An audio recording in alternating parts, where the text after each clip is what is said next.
As a child, I felt very different than other children. I was a loner as a child, as an only child. And so I think I've always had compassion for and interest in people who felt that otherness. My name is Laura Stanziola, and I'm an artist, and I have a business selling all kinds of things to make collages and assemblages, objects for photographers to photograph, um, books to be altered, anything an artist might want to make a work of art. I have 4 degrees, although I'm not a perpetual student. It sounds like I am, but each time that I went for a degree, I went to pursue a different interest in myself. I grew up with everybody telling me I was going to be an artist, so I didn't become an artist. And if you know something about my personality, that kind of fits. It's almost like if you push at me too much in one direction, I'll go the other way. And it's almost like I had to come to that myself. I like to do everything in detail, both in my business and in my artwork, what some people would call very obsessional. But I like order. I find that order makes my mind clearer on one level. So if I'm going to start an art project, I will clean and put things in order. It's a way of getting my mind ready to do a new set of artwork. I do a lot of research, and I wanted to keep the research, but at the same time I wanted to keep my own thoughts about what I was reading.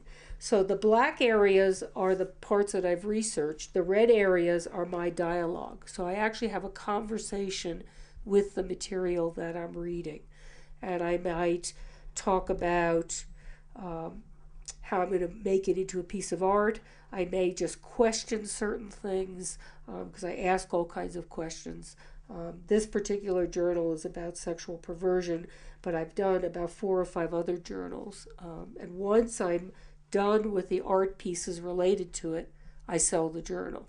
I'd say that I am interested in otherness. Anything that is different in a way that shows how society has a very narrow vision of what's normal.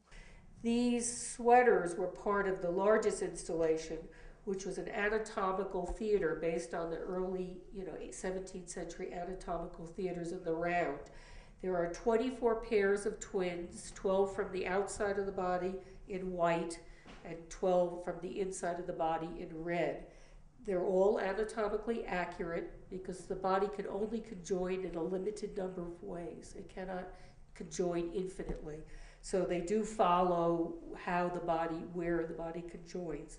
I know what I'm attracted to do artwork about. And to talk about that, I have to go back to my second career in my lifetime when I was a psychotherapist.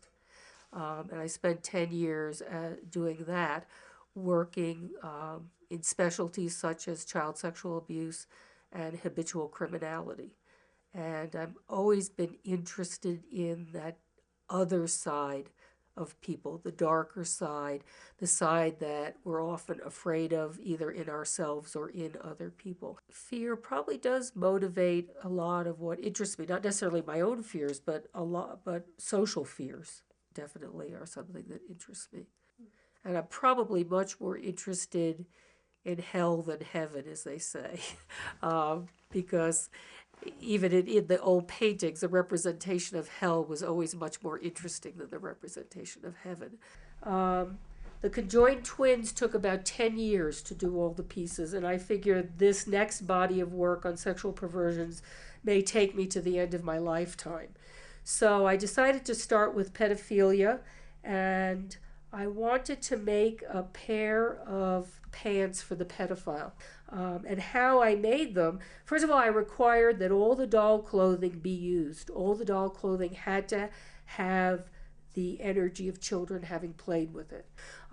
The piece is completely hand sewn. There is no machine sewing, even the seams. And I cut the doll clothes in half so that he is inside the clothing. And it also, because pedophilia is very obsessional, this piece echoes front to back, side to side. So it becomes this very obsessional piece. But I should add to that that although I'm intrigued by all of that, I'm actually an optimist at heart, which is really kind of funny because I actually see life very hopefully. I think my greatest hope for myself is that I leave a legacy, that I leave something of me behind. And I think that's part of what I hope with my artwork, that it will leave some unique part of me to exist beyond myself. And for the world, I mean, it's all those things that Miss America says, you know, you always hope for world peace, you always hope for people to have better lives. But I think I guess what I hope in that sense, in a little more detail, is that because I live my life creatively, and that's a really high value and was one of the highest values in my family was to be creative. I hope that the world can become positively more creative, that maybe the, our salvation is in our creativity in its best sense.